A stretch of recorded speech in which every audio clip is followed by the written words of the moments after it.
Hi, it's Professor Mary coming to you from the Computer Graphic Arts program here at Rowan College.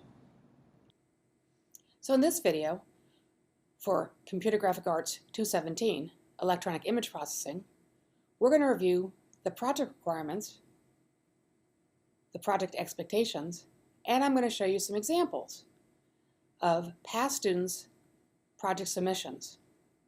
I'm going to show you some good ones, some okay ones, and some poor ones. I'm going to show you why they lost points and why I thought they were good projects or bad projects. Hopefully this video will help you achieve a much higher grade in the project for this course. So here I am in e-learning, and I'm in the project Dropbox area, and just want to point out that all your projects are done outside of class, and they should be requiring you to do between 10 and 20 hours to complete. If you're getting your project done in 2 hours, 3 hours, you're not really spending enough time on your project. The other thing I wanted to, so I'm going to come down here to the Hockney project. This is the first project. Project number 1 is the Hockney. It's named after David Hockney, who is a famous artist. The size of the file is going to be 11 by 17 or tabloid size paper. You will be printing a final version off the printer, the lab printer. And this project, you need to create an interesting subject for a photo collage. When we look at some of the examples, or when we will look at some of the examples, some of them were kind of boring in subject matter. For example, the one with the baseball park really doesn't lend itself to this type of project. So as I say in the example, if you take a picture of your bedroom or your backyard, that's not really interesting. It's not compelling. I'm expecting that you would take these images with your digital, your DSLR camera, not your cell phone. So this is a good project to work with your camera. Now, one of the steps that we do in the graphic design process is research.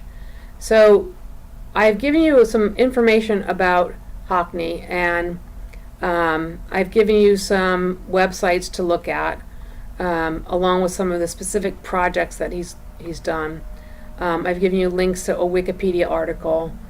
The thing about Hockney is, he's still alive as of 2018, last time I checked, and he's now onto iPhone and iPad photography. I've given you several links to his work, along with some other links as well.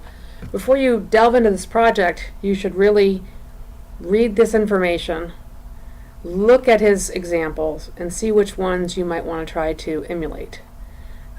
So you might want to do your research beforehand. Now, if I go into this project and click on this project, and I get to the grading rubric, the first is the design composition. Basically, are you applying all the design principles? The color choices, are the colors harmonious and pleasing to the eyes? Did you use the drawing tools and or the tools in Photoshop correctly? Does it look like you've planned this out correctly?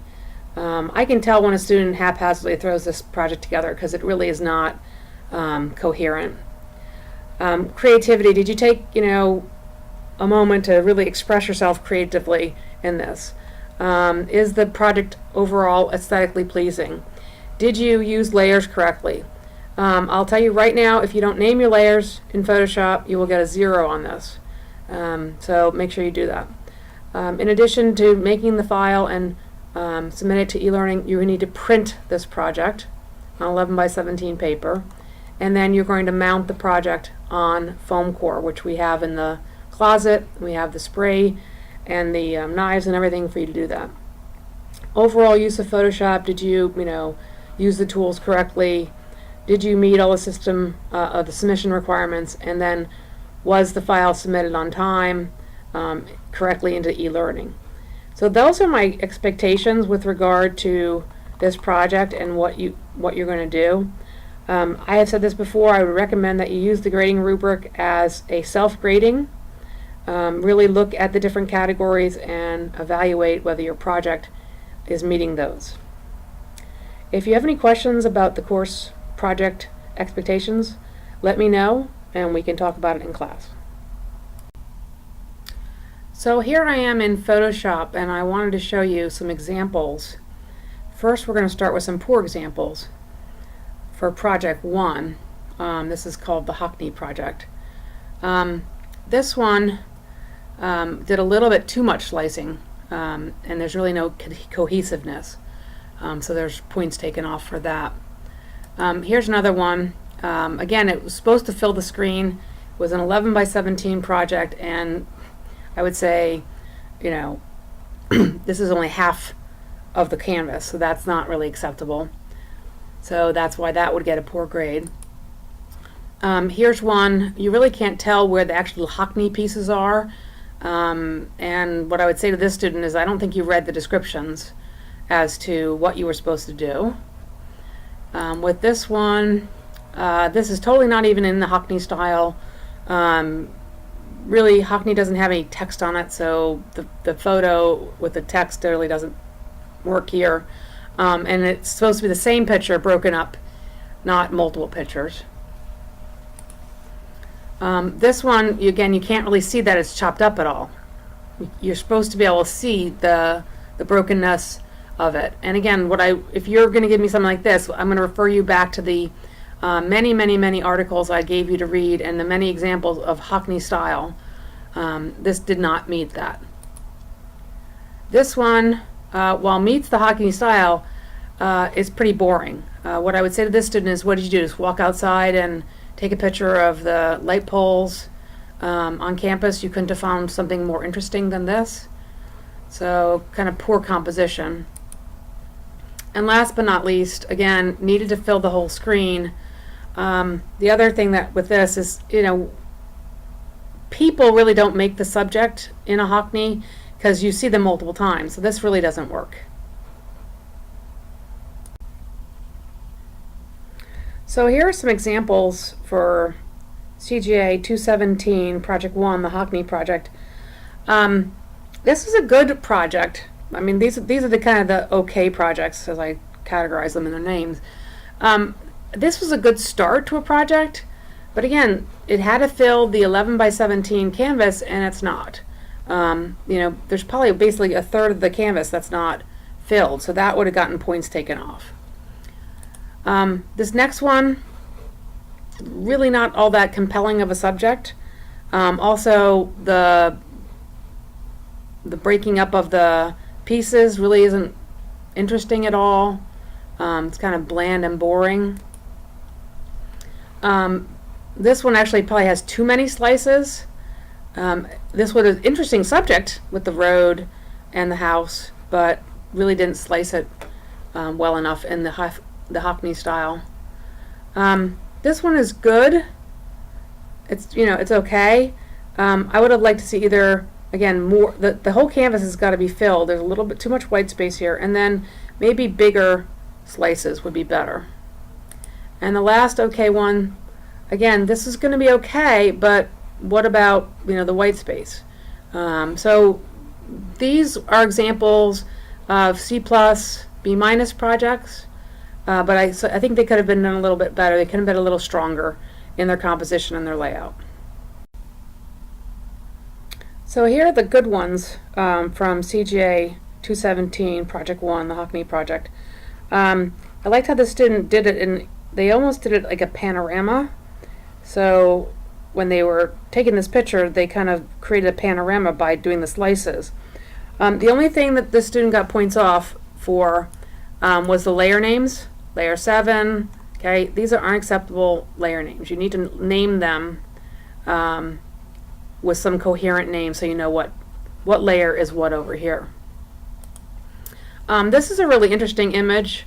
Hockney generally doesn't do portraits, but it's interesting the way this student interpreted it. with the different eyes looking, and the nose, and the kind of the side and the ear. This was an excellent job. This got an A on the project score. Notice that the layer names over here on the side, they're all named very well, correctly. So this student did an excellent job on this. Again, this is one of those kind of interesting panoramas sliced that we can do. So you're taking several pictures and then slicing them up. And I just think the way that the student did it with them looking and out into the kind of giving enough distance this way, did a good job. Another good one here, the only thing I would criticize with this middle section is really overblown out in terms of exposure, and I would have probably brought that down a little bit, color corrected it, so it didn't, because your eye goes right here into this white space. So that's the only thing I would say critically for that one.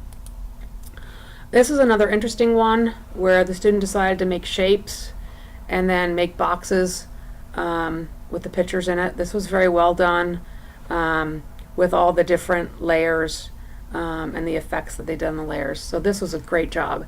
Not 100% fitting into the Hockney style, but did a nice enough job that I think it's a good job. This one, when you zoom into it, you're going to see all the crazy, I mean, it's just crazy the amount that they sliced this. So very good job. This next one, although you might say, well, this is awfully simple. Look at the Baroque background here of the fall tree that's then repeated in the different layers, and then you have the leaf in the foreground, which then carries through, the colors carry through. So I think this was very well done as well. This is also another one of those panoramas. Hockney did a lot of panoramas, so some of the students did that. Again, the only thing I would criticize in this is make sure you use the whole canvas. And last but certainly not least, this is another really interesting one.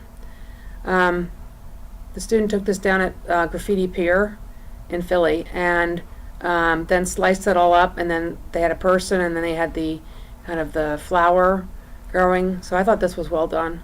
And you also notice that, you know, they've got nice layers, they've got some good names, they've got folders, and the slices are inside the folders. So those are the really good examples. These ones I would say got B pluses or higher. And so when you're looking at creating your Hockney project, I think you should be shooting for kind of this style. Let me know if you have any questions when we meet in class. So that's the end of this video. If you have any questions, feel free to email me, or talk to me after class or before class, or come to my office hours. And I'll be more than happy to answer any of the questions that you might have.